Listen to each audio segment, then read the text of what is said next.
海贼王1122话公开打败黑胡子的方法，香克斯居然比乔伊波伊还要强大。自从黑胡子获得2个神级恶魔果实，如何才能击败他，就成了最大的谜团。一手是拥有无敌引力的暗暗果实，甚至还能让对手的果实能力无效；另一手是能毁灭世界的阵阵果实。白胡子正是靠着他成为公认的最强男人，而且黑胡子还在寻找第3个恶魔果实。一旦让他得手，真的会是无敌的存在吗？在最新的海贼王漫画1122话中，击败黑胡子的方法终于被公开了。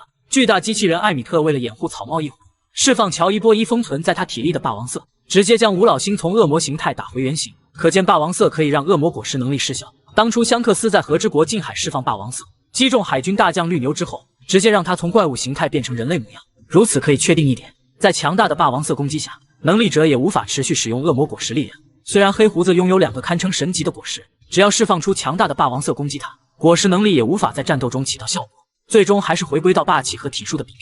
如此来看，太依赖恶魔果实的黑胡子，在霸气比拼中算不上真正的顶级强者。香克斯被认定为当今霸王色最强的人，在剧场版红发歌姬中对抗海军大将黄猿和藤虎，直接开启霸王色霸气攻击，在场的很多中将级别的强者也扛不住香克斯的霸气，倒地不起。艾米特在弹头岛释放乔伊波伊的霸王色，在场的海军中将们依旧能保持清醒。是否可以说香克斯的霸王色强度已经超越了800年前的乔伊波伊呢？有不少海迷认为黑胡子与红发必有一战，结局很可能是香克斯落败丧命。如果霸王色真的可以让果实无效化，当今的香克斯就是地奇的最大可信。没有恶魔果实的输出，黑胡子只有落败的下场。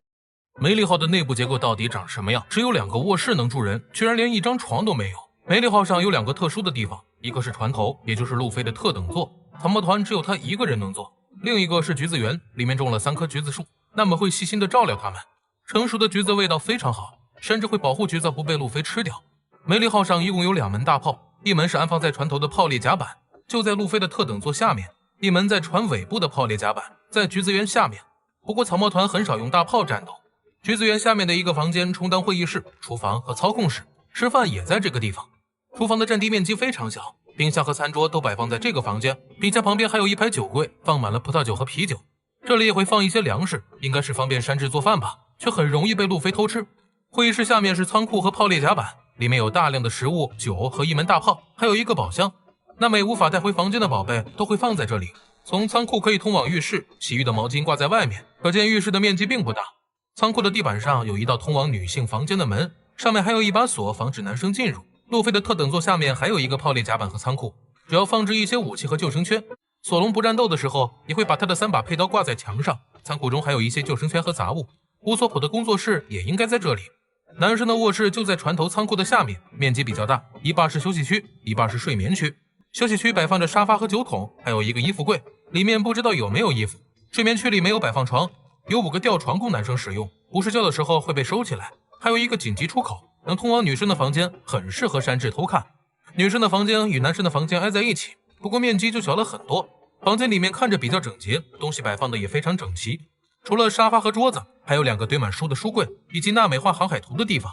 不过房中没有摆放床，娜美睡觉也是用吊床，起床后会收起来。不大的房间中还有一个酒吧台，据说这个女生房间是给可雅准备的，设计上非常豪华了。不过可雅并没有出海冒险。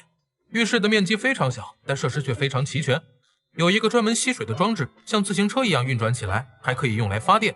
洗脸台、花洒和马桶，还有一个可以泡澡的浴缸。浴帘的窗户能通往仓库，为了防止偷窥，还安装了窗帘。这绝对是娜美实力提升最大的一场战斗。对手是赏金4亿的飞六包沃尔提。战斗的起因是娜美说了路飞会当海贼王，外加乌索普冒充娜美，嘲讽沃尔提姐弟是一对蜥蜴。面对2位飞六包，娜美一点也没怂，撂一句狠话，撒腿就跑。沃尔提姐弟跟在身后一路狂追，直到佩吉万说凯多会成为海贼王时，娜美和乌索普才停下了脚步。他们异口同声强调，能当海贼王的人只有路飞。这句话彻底激怒了沃尔提，逼迫娜美必须收回刚才的话。娜美知道打不过，靠在石头上躲避，还是被沃尔提一记头锤撞飞。沃尔提没有打算放过娜美，不料被天猴棒弹飞了出去。这点攻击对沃尔提毫无作用，反而让他更加愤怒。只见沃尔提双脚抓地弹射起飞，狠狠撞在娜美的脑袋上。乌索普射出必杀手里剑帮忙，没起到一丁点效果。沃尔提再次弹射起飞，把乌索普也撞晕了过去。倒在地上的娜美回忆起与路飞过往场景，路飞对他说过，为了梦想必须有赌上性命的觉悟。即便被沃尔提抓在手中，随时都会有丧命的可能，娜美仍旧非常坚定地说，路飞才是成为海贼王的男人。小玉带着伯犬赶来帮忙，一口将沃尔提咬在嘴里。娜美和乌索普骑在伯犬上继续逃跑。小玉命令狒狒挡住佩吉万和沃尔提3分钟，他成功了，也付出了生命的代价。佩吉万再次追了上来，乌索普和娜美的攻击对他毫无效果。穷途末路之际，四皇大妈从天而降。小玉告诉他，简洛村被凯多的手下毁了。大妈彻底暴怒，一拳霸王色缠绕攻击，送走佩吉万。见到佩吉万倒在地上，沃尔提一个猛冲撞飞搏拳，回过头来又给了小玉一巴掌，打得小玉昏晕过去。娜美小宇宙彻底爆发，一记雷电打飞沃尔提，是要在此刻此地干掉眼前的蜥蜴。龙卷风的攻击没有命中目标，自己却被沃尔提牢牢抓住。四皇大妈再次伸来援助之手，3个霍米兹合为一体，一记明光炮贯穿沃尔提的腹部。大妈转头攻击娜美和乌索普，好在基德突入战场，给大妈来了一记摸头杀。经过与大妈的一战，宙斯的灵魂与天侯棒融为一体，按照宙斯的遗愿，能变成任何形状进行战斗。沃尔提也在此刻追了上来，他一把将小玉抓在手中，娜美立马出手反击，天侯棒变成狼牙棒的模样，重重砸在沃尔提头上。宙斯告诉娜美，像往常一样使用天侯棒就好，他会辅助攻击，增加输出。见到沃尔提上气不接下气，宙斯建议娜美使用雷霆，给沃尔提最后一击。乌索普射出必杀绿星，从沃尔提手中救出小玉。娜美高高举起天侯棒，一招雷霆完完整整命中目标。会场中传来飞六包沃尔提与佩吉万战败的声音。此战过后，娜美的赏金从6600万暴涨到3亿6600万。天侯棒有了雷云宙斯的加持，娜美的战斗力上限依旧是谜。卡普的一生经历过4次豪赌，用赤犬的性命当作筹码，将会验证出黑胡子的弱点。38年前，洛克斯招募到白胡子、比格梦和凯多等一众强者，组建史上最强的海贼团，在神之谷攻击天龙人，企图成为世界的王。当时的海军完全不是对手，被洛克斯海贼团打得节节败退。作为海军的卡普准备赌一把，与身为海贼的罗杰联手，一起对抗洛克斯海贼团。不过卡普赌对了，他与罗杰一起击溃了洛克斯海贼团。身为船长的洛克斯与神之谷一起沉入大海，从此卡普被世人称为海军英雄。2年前，海军在马林凡多集结10万兵力，准备处刑罗杰的儿子艾斯。身为海军中的一员，卡普不忍心看着艾斯被杀，却不能亲自动手救人。见到马尔科偷袭处刑台，卡普不得不站出来，朝着小马哥脑袋就是一拳。不过当路飞来到处刑台前时，卡普决定赌一把，当着10万海兵的面放水。他闭上眼睛，任由路飞的攻击，期待路飞能救出艾斯。这一次，卡普赌对了，路飞成功抵达处刑台，开启3档抵御战国的攻击，在3个的帮助下配了一把钥匙，成功救出了艾斯。白胡子下达最后的船长命令，所有人必须迅速撤离马林凡多。就在路飞和艾斯逃走之时，赤犬站了出来，打算用激将法留下艾斯。他嘲讽白胡子不敢与罗杰战斗，是一位彻头彻尾的失败者。艾斯还是太年轻，遭了赤犬的刀，身体被岩浆拳头贯穿丧命。看到艾斯被杀，卡普彻底愤怒，嘴里念叨着取下赤犬的脑袋。此时卡普也在赌，他用赤犬的性命当筹码，赌有人会阻止他杀赤犬。好在战国出手了，一巴掌按住卡普的脑袋，否则赤犬会和艾斯一样把命丢在马林凡多。七武海制度废除后，科比奉命去90岛抓捕汉库克，恰好遇到了四皇黑胡子。他的目标是干掉汉库克，抢夺甜甜果实。好在冥王雷利出场，用霸王色震慑住黑胡子，让他带着手下乖乖离开。黑胡子没有得到甜甜果实，却抓走了卡普的爱徒科比。得知这一消息后，卡普决定赌一次，带着几个虾兵蟹将去蜂巢岛救人。面对整个四皇团，卡普能不能救下科比安全撤离还是一个大问题。双方一旦爆发战斗，擅长霸气的卡普对战依靠恶魔果实的黑胡子，一定能验证出凯多对路飞说的那句话，只有霸气才能凌驾于一切，是对是错。如果卡普获胜了，黑胡子的弱点就清楚了，太依赖果实能力导致霸气修炼很弱。不过黑胡子正在攻击罗的红心海贼团，卡普去蜂巢岛并不一定能遇到他。赤犬对路飞的态度为何变化那么大？从担忧到向路飞服软，赤犬到底经历了什么？当年去顶上战争救艾斯，路飞带着一群强者空降马林凡多，在场的众人都为之震惊。赤犬也察觉到路飞的身世的危险性，忌惮路飞会成为龙一样的强者，是要将路飞的命留在马林凡多。当路飞抵挡住战国的攻击，从处刑台救下艾斯后，白胡子下达船长命令，让所有人快点撤离顶上战争。见到路飞和艾斯逃跑，赤犬决定用激将法将艾斯留下。他侮辱白胡子不敢与罗杰战斗，是一位彻头彻尾的失败者。艾斯还是太年轻，被赤犬的话语激怒，败给了能燃烧火焰的岩浆果实。用岩浆拳头贯穿艾斯身体后，赤犬把击杀的目标改成路飞。好在慎平站了出来，不顾生命危险替路飞挡住了赤犬的攻击。最后马尔科等一众强者出手保护路飞，也没能挡住赤犬的脚步。直到香克斯带领红发海贼团抵达马林凡多，赤犬才不得不放弃追杀路飞。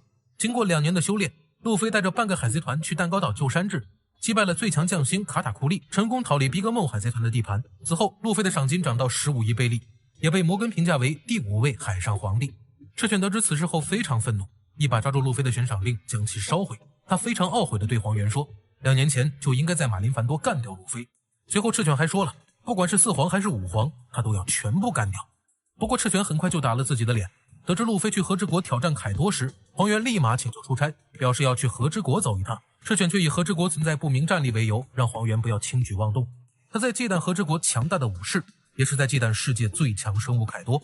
路飞来到和之国后，战斗力直接连升3级，武装色学会能从敌人内部攻击的流鹰，霸王色学会了最顶尖的缠绕攻击，也将果实开发到了觉醒状态。在鬼岛对战百兽海贼团，击败了世界最强生物凯多，路飞的赏金涨到30亿贝利，成为真正的海上皇帝。赤犬得知此事后，对路飞的态度有了180度的转变。他让绿牛带走战败的百兽海贼团成员，千万不要做多余的事情，对刚刚当上四皇的路飞有一些忌惮。随后赤犬仰望天空，懊悔自己为何在如此混乱的局势当上元帅。他叫乔拉克尔米霍克，拥有世界上最强的剑术，长着雄鹰一样的眼睛，拿着35亿9千万的赏金。得知香克斯在东海失去一条左臂，鹰眼放弃海军猎人的身份，加入海军成为一名七武海。当年在海上餐厅巴拉蒂现身，鹰眼划着一艘小船追杀克里克，见到出海的目标就在眼前，索隆没有丝毫犹豫站出来挑战。面对眼前的无名小卒，鹰眼完全没有当回事，拔出胸前的小刀，很装卑地说了一句：很遗憾，没有比这还小的刀了。索隆没有理会鹰眼的装卑行为，挥出自以为傲的招式鬼斩，却被对方用小刀轻松挡下。他不敢相信自己的招式被看穿，更加不敢相信自己与世界最强的差距如此之大。陷入绝望的索隆拼命攻击，直到胸口被小刀贯穿才停下来。鹰眼问他为何不躲避，索隆坚定地说：与其败北，不如死掉。这句话得到了鹰眼的认可。他询问索隆的名字，拿出代表世界最强的黑刀叶，在索隆胸口留下了一道深深的伤疤。顶上战争开打后，鹰眼一改往日的风格，主动站出来参与战斗。他想测试自己与最强男人的差距。一道蓝色斩击冲向白胡子，二番队长拍马赶到，以钻石身躯挡下世界最强斩击。鹰眼收起黑刀叶，他已经知道自己与白胡子之间的差距。见到路飞从天而降来到马林范多，鹰眼决定不给红发面子，测试路飞能否在黑刀下存活。用见闻色锁定目标之后，挥出一刀蓝色斩击，将路飞砍吐血。此时慎平站了出来，他告诉鹰眼，宁可丢掉性命，也要保护路飞的安全。无奈慎平的实力与鹰眼不在一个档次，连一招都没能挡住。路飞很清楚打不过鹰眼，面对黑刀叶的攻击，他只有逃。穷途末路之际，路飞双手抓住巴基，直接扔了过去。鹰眼砍上10000刀，却没对巴基造成任何伤害，直接把鹰眼整蒙圈了。也难怪巴基能当上四皇。看到鹰眼依旧对路飞穷追不舍，马尔科让花剑比斯塔过去帮忙。此刻鹰眼也发现了，路飞拥有大海上最恐怖的力量，不是多么强大的战斗力，而是能让战场上的人一个个成为队友。在路飞冲向处刑台时，鹰眼再次发动攻击，蓝色斩击被达兹挡下，不过达兹还是太弱了，倒在了黑刀叶之下。好在老沙及时出现，一句老子现在心情不好，让鹰眼乖乖停手。世界会议过后，鹰眼七武海的身份被废除。面对海军的围剿，一向独来独往的鹰眼答应与老沙联手组建十字工会，却在无意间帮助巴基成为四皇。作为四皇的核心干部，鹰眼也算落得安静。这个被一斧头砍倒的老头，是所有海贼都忌惮的人，他叫蒙奇蒂卡普，打任何人都只用一拳的中将钉子户。38年前，洛克斯招募一群顶级强者，组建史上最强海贼团。他们在神之谷攻击天龙人，企图成为世界的霸主。当时的海军完全不是对手，卡普迫不得已与罗杰组成同盟，两人联手击溃洛克斯海贼团。从此，卡普被世人称为海军英雄。此后的10几年里，罗杰海贼团慢慢成为大海的霸主。据说卡普与罗杰交手10余次，甚至一度将罗杰海贼团逼入绝境。从卡普能为罗杰养儿子来看，他对抗罗杰海贼团时一定没使用全力。在与罗杰对战期间，卡普还趁机收拾了八宝水军的首领青椒，对方好歹是赏金5亿的大海贼，结果没扛住卡普的一拳，脑袋都被打扁了。抵达拉夫德鲁之后，罗杰成为第一位海贼王，随后主动向海军自首。金狮子对此非常愤怒，一个人闯入马林范都，干掉海军基地一半的守军。卡普与战国选择联手，经过3天3夜的鏖战，才将金狮子击败。在卡普的一生中，还有2场不为人知的战斗，主要是参与感太低。一场是观看钢骨空对战红伯爵，两人激战时，卡普连插手的机会都没有，最终两人体力耗尽，打成平手。卡普靠着捡漏将红伯爵送入海底监狱。另一场还是与战国联手，两人带着10几艘军舰发动屠魔令，将巴雷特的体力耗尽之后，才将罗杰最强的手下关入推进城。顶上战争开打后，卡普陷入两难的境地，一边是给自己发工资的海军，另一边是自己好友罗杰的儿子和自己的大孙子路飞。在马尔科偷袭处刑台时，卡普还是出手了，一拳将小马哥从空中击落。从马尔科的脖颈缠着绷带来看，卡普的那一拳是真的没有放水。路飞救下艾斯之后，白胡子下达船长命令，让所有人回到新世界。赤犬用侮辱白胡子的方式，将年轻气盛的艾斯留了下来，依靠岩浆果实比烧果实强的优势，用岩浆拳头贯穿艾斯的身体。见到艾斯伤命，愤怒的卡普要取下赤犬的脑袋，还好被战国一巴掌按住。如果让卡普把赤犬干掉，他不仅是海贼的噩梦，也会成为海军的噩梦。随后，卡普帮助战国对抗黑胡子海贼团，一拳头将巴沙斯从空中击落。顶上战争完结之后，卡普几乎没有受伤，可见黑胡子海贼团还不是卡普的对手。西五海制度废除后，黑胡子去九蛇岛抢夺甜甜果实，被雷利阻止，以失败告终。黑胡子却趁势抓走了克比。为了救回大徒弟，卡普带着几个小喽啰进攻蜂巢岛，对抗黑胡子海贼团，将会是卡普展示真正实力的一场战斗。外国网友评选出最强的6位海军中将，第3、第4名居然都是卡普背后的女人。第6名是维尔哥，被明哥安排去海军做卧底。维尔哥靠着强大的实力一步步晋升为中将，对战同为中将的斯摩格。维尔哥靠着强大武装色霸气碾压获胜，与罗交战维尔哥显得有些轻敌，没能挡住手术果实的攻击丧命。第5名是吴蜀，也是赤犬最信赖的人。当年去九蛇岛召集汉库克去马林贩毒，吴蜀率领的海军被瞬间秒杀，他用匕首刺穿手掌，才勉强保留住意识，也失去了继续战斗的能力。汉库克的赏金是16亿5900万，能秒杀吴蜀也是情理之中。来到顶上战争，吴蜀使用全力攻击路飞，气得卡普咬牙切齿。如果不是黄猿将路飞提到白胡子手中，吴蜀的脑袋可能会被卡普拿走。赤犬当上元帅之后，吴蜀晋升为海军基地的基地长，算得上赤犬的心腹。第4名是贺婆婆，绝对是卡普背后的女人。当年路飞在推进城闹时，战国说贺一直上下忙碌为卡普营事，作为海军的大参谋，贺中将的地位不输卡普和战国。他吃了超人系的习习果实，据说能净化敌人的心理，拥有准大将级别实力的女儿，每次见到贺都是撒腿就跑。第3名是陶兔，他与贺中将一样，对卡普的事情特别关心。路飞去和之国对战凯多和大妈2位四皇，陶兔比卡普本人还要紧张。陶兔是仅有的2位大将候补之一，战斗力可以说无限接近大将，只要海军3大将出现空缺，他就拥有替补上去的资格和实力。在赤犬眼里，陶兔的实力算不上大将级别，宁可开启世界征兵，也不愿意晋升他和茶屯为海军大将。第2名是茶屯，与陶兔一样都是大将候补。至于茶屯的实力，也应该和陶兔一样，只不过没有具体的战斗来证明。茶屯与卡普的关系特别好，赤犬不晋升他为大将，也是担心茶屯会信蒙其利。第1名当然是卡普，职位是中将，实力却不逊色任何一位大将。38年前，卡普联手罗杰击溃洛克斯海贼团，借此成为海军英雄。在顶上战争的时候，卡普一拳打飞马尔科，甚至还说要取下赤犬的脑袋。从战国按住他的脑袋也可以确定，卡普确实有打败赤犬的实力。目前卡普正在去蜂巢岛救克比，对手是拥有2个恶魔果实的四皇黑胡子。卡普能否安全回到海军基地，还是一个未知数。卡普从出场那一刻开始，就给人一种不着调的感觉，只要路飞不听话，就会往他脑袋上砸2拳，还说那是爱之铁拳。年轻时候的卡普很阳光，脸上总挂着微笑，性格直爽有勇有谋，是少女喜欢的那种模样。卡普是大器晚成的类型，直到40岁才有点名气。相比19岁当四皇的路飞很逊色。38年前的某一天，卡普奉命来到神之谷，对抗洛克斯海贼团，保护天龙人。对方有白胡子、凯多金狮子等一众强者，都是日后传说级别的海贼。卡普所在的海军完全打不过，只能邀请罗杰联手，才将洛克斯彻底击溃。凭借这一战的功劳，卡普被世人称为海军英雄。不过罗杰的功劳被抹除，让他非常不爽，心生反骨，拒绝晋升为海军大将。卡普还有铁拳的称号，铁头功大师青椒是最大的受害者。脑袋挨了卡普一拳之后，失去挖掘财宝的能力，人生算是被毁了。青椒知道不是卡普的对手，将仇恨转移到他的孙子路飞身上，脑袋又挨了一拳。自从罗杰被处刑之后，卡普就开启了混子的工作模式，对待任何事情都不上心，整天弄点茶和点心忽悠战国，让他给路飞开后门。曾经为了打破吃甜甜圈的记录，卡普5天5夜不睡觉，胸口挨了蒙卡伊斧头。身为海军中将，卡普拿着天龙人的工资，却对他们爱答不理。不愿意当海军大将的另一个原因，就是不想被天龙人直接指挥，甚至在天龙人的地盘玛丽乔亚当着众人的面骂天龙人是垃圾。卡普干的最反骨的事情，就是拿着吴老星给的工资，在干推翻天龙人的事。亲生儿子叫多拉格，拥有多强的战斗力还不清楚，据说赏金有50亿贝利。龙组建的革命军已经向天龙人发起挑战，危险程度远超4位海上皇帝。大孙子叫路飞，17岁出海冒险，19岁成为四皇，成为海贼王指日可待。路飞就是乔伊波伊的传人，天龙人极力隐瞒的100年历史也会被他揭开。可能是担心卡普的仇家找麻烦，吴老星还特意在他身边安插了保镖。只拥有中将头衔的卡普，身边却有一位副官，是一名剑士，战斗力不算低。贺婆婆从年轻时就与卡普在一起，是一起工作的同事，也算是在保护卡普安全。大将亲至是卡普的第一弟子，整天跟在卡普身后，一方面是提升自己的战斗力，另一方面也是为了保护卡普吧。这个坐在轿子里窜稀的男人，居然是海底监狱最强的人，曾经把3位海上皇帝按在地上摩擦，却亲手挖了一个坑把自己给埋了。他就是推进城的监狱长麦哲伦，吃了超人系毒毒果实，一个输出强大副作用也强大的恶魔果实。麦哲伦是个毒人，连呼出的气体也有剧毒，到嘴的食物碰到毒气会反噬自己，也难怪每天要窜稀10个小时。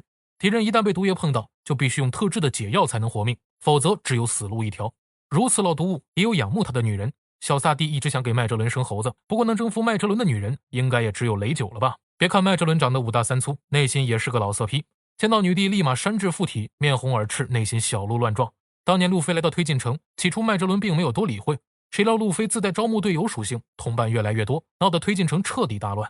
麦哲伦不得不亲自出马，放出一条毒龙攻击路飞。路飞完全不知道麦哲伦的可怕，挥出拳头就要反击，好在被三哥用身体挡下。他告诉路飞，只要触碰到麦哲伦，就会身中剧毒，痛苦而亡。不过路飞很清楚一点，不打倒麦哲伦就无法救出艾斯。他决定舍命一搏，开启2档一拳下去。麦哲伦被打到跪在地上，路飞的双手也触碰到毒液，身体慢慢失去知觉，意识也变得模糊。麦哲伦再次放出毒龙，路飞彻底战败，倒在地上奄奄一息。谁料路飞有贵人相助，舍弃10年的寿命，不仅换回一条小命，还招募到一群强大的越狱小伙伴。曾经的2位七武海也在其中，黑胡子也带着4个25仔来开招聘会，推进城彻底乱成一锅粥。麦哲伦迫不得已给自己挖坑，放出宇智溪流去搞定黑胡子。有了重获自由的机会，溪流果断与黑胡子搞在一起。黑胡子的脑子多少有点不好，面对麦哲伦没有跑，还试图上去搭个话。麦哲伦二话没说，放出一条毒龙秒杀整个黑胡子海贼团。此时的越狱小分队已经来到第1层，伊万科夫自告奋勇留下来断后，与麦哲伦交战数轮过后，无奈败下阵来。眼看路飞就要逃出海底监狱，麦哲伦只能放出终极大招毒之巨冰。面对巨大的毒液骷髅，除了逃跑没有任何办法。就在无路可退之时，伊万科夫再次救场，一个死亡媚眼带着众人逃离升天。麦哲伦一个人站在推进城门口，无助地看着路飞等人逃走。另一边，溪流给黑胡子海贼团送来解药，推进城招聘会也正式开始。麦哲伦双拳难敌4手，被黑胡子海贼团围殴成重伤，治疗时还差点自尽谢罪。被2个小海贼当成一夜成名的垫脚石，黄老爷子甩出一记光速踢，干爆一棵巨大红树。小海贼屁事儿没有，从表情上看，他俩着实吓尿了。对战所谓的极恶时代，黄岩嘴上说着好可怕，结果一脚一个全部撂倒。超新星被虐得死死的，就是一个也不抓。战头完了，一个电话过来，黄猿果断放弃补刀，瞬间来到草帽团这边。一发激光过后，站着索隆练习高抬腿，失去了踢超新星时的果断，愣是一动不动，任由乌索普和布鲁克输出。如果不是雷利及时出场，黄猿还不知道怎么收场。这里就想问一句，黄老爷子，你腿麻了吗？随后2人开打养生局，黄猿脸颊被轻微划伤，挂点彩回去也好交差。大雄突然介入战斗，黄猿立马停止攻击，眼睁睁看着草帽团被挨个排飞。顶上战争刚刚开打，黄老爷子立刻上班打卡，朝着白胡子甩出8尺琼勾玉，结果被马尔科全部挡下，自己挨了一脚后化身泉水指挥官。之后路飞抵达马林凡多，黄猿的光速踢已经准备就绪，在踢与不踢之间他犹豫了，一边是顶头上司，一边是蒙奇家族。好在伊万科夫站了出来，一招死亡媚眼化解了黄猿的两难处境。就当路飞杀出重围之时，黄猿站出来又是一脚，正好踢到慎平的怀里。随后慎平一个海流过肩摔，又把路飞送到海军3大将面前。黄猿又站了出来，一脚光速踢给路飞送回了解放前。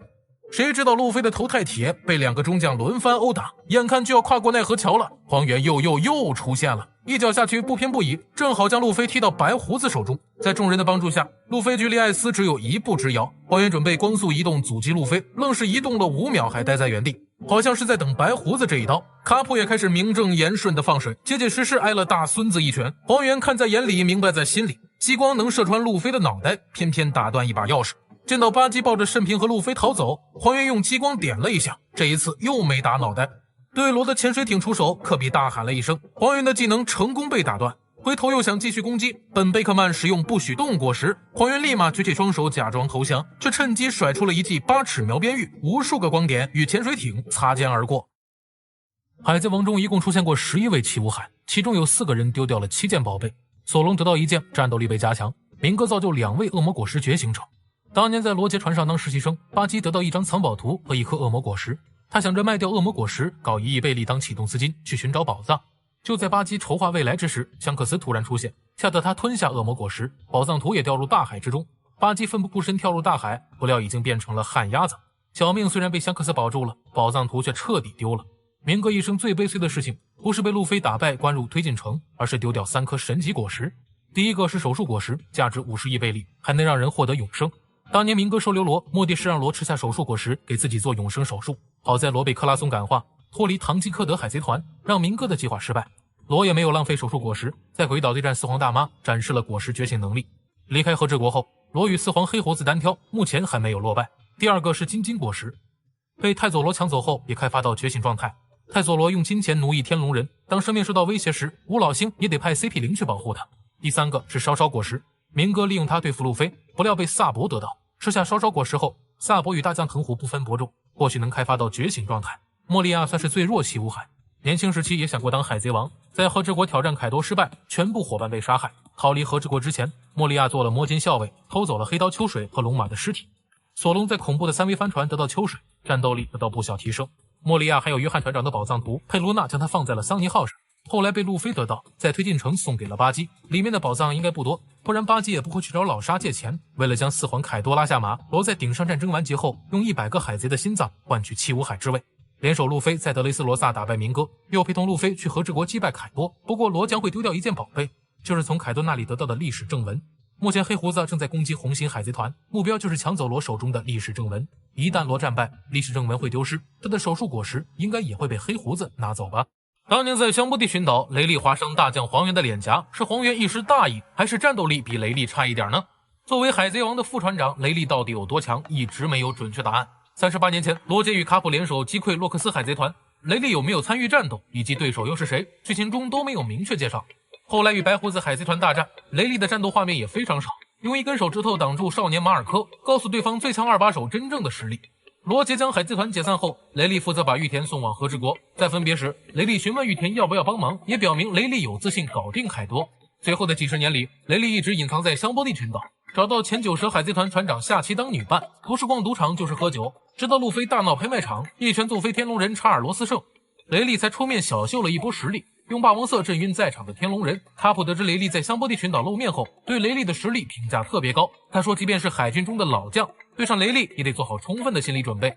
当黄猿与雷利对战的时候，卡普的话果真应验了，黄猿的脸颊被打伤，随后两人打了一番拉锯战。从雷利气喘吁吁的表现看，实力也没比黄猿高多少。在七武海大雄将将草帽团拍飞之后，黄猿没有找雷利麻烦，也没有逮捕超新星，抓了500个小海贼回去交差。顶上战争完结后，雷利向路飞建议将草帽团歇业2年。在此期间，雷利当路飞师傅，传授路飞3种霸气的用法。霸王色没教最顶尖的缠绕攻击，也没告诉路飞霸王色还能造成物理伤害。武装色用来打路飞是真的狠，却没有传授能从内部攻击的流鹰。见闻色说了有人能达到预见未来的地步，却没有展示给路飞看。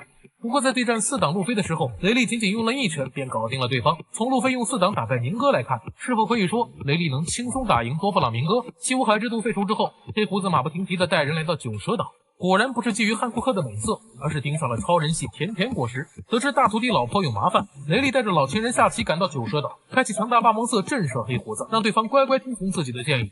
事后雷利对汉库克说自己年龄大了，打不赢现在的黑胡子。言外之意是说，年轻时候妥妥的4皇级别，现在实力有所下滑。从黑胡子没有继续对战雷利来看，也是认可雷利有对抗自己的实力，比所谓的海军大将应该强一些吧。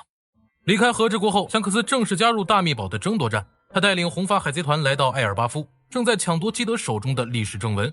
这也意味着红发团与草帽团必有一战。下面来分析下对阵情况吧。路飞的对手是香克斯，两位船长之间的战斗，胜者即是海贼王。香克斯拥有强大的剑术和霸气，霸王色能造成物理伤害，还拥有能让敌人见闻色失效的见闻杀。路飞的霸气也不弱，外加已经觉醒尼卡果实，与香克斯有一战之力。索隆的对手是本贝克曼，副船长之间的战斗。本贝克曼擅长用枪，霸气也非常强大，还拥有超高的智商，实力能匹敌4皇。索隆是未来第1大剑豪，已经觉醒了霸王色霸气，战斗力距离4皇也不远了。山治的对手是拉基路，两人都是厨师，拉基路擅长霸气攻击，能把自己当保龄球战斗，体术应该非常强大。山治觉醒了血统因子，拥有金刚不坏的身体，对战拉基路毫无劣势。乌索普的对手是他的老爸耶稣布，两人都是顶尖狙击手，耶稣布能从100米之外命中蚂蚁的眉心，拥有追击者的称号。乌索普也觉醒了见闻色，擅长使用植物子弹，凭借运气他也不会输。甚平会与嘎布交手，嘎布是红发团的战斗员，有长长的头发和锐利的牙齿，能从嘴里放出咆哮攻击，拥有不逊色动物系能力者的身体。两人的战斗会是力量比拼。莱姆琼斯会与娜美爆发战斗，他是红发团的一名战斗员。莱姆琼斯擅长将雷电缠绕在武器上攻击，娜美的天猴棒也拥有强大的雷电攻击，比拼雷电的强弱，娜美能赢任何人。乔巴的对手是红发团的传医本乡，本乡还是一名武器专家，拥有瞬间拆解和组装的能力。乔巴已经将暴走的时间延长至30分钟，战斗力不会输给本乡。两人的比拼重点应该还是医术。罗宾的对手是宾治，两人会在体术上一较高下。宾治是一名音乐家，外表健硕，擅长体术战斗。罗宾在对战黑玛利亚时召唤出了巨大恶魔，体术战斗也很强悍。布鲁克的对手是猴子孟士达，两人都是音乐家。战斗的戏份或许不会多，联手演奏一首曲子非常合适。作为船匠的弗兰奇会对上红发团的领航员斯内克，对手擅长杂技，喜欢用2把刀战斗，身上还拥有龙图案纹身。曾经有海米推测过，弗兰奇的老爸可能是斯内克。与自己痛恨的海贼父亲战斗，弗兰奇一定会很认真，能否获胜还很难说。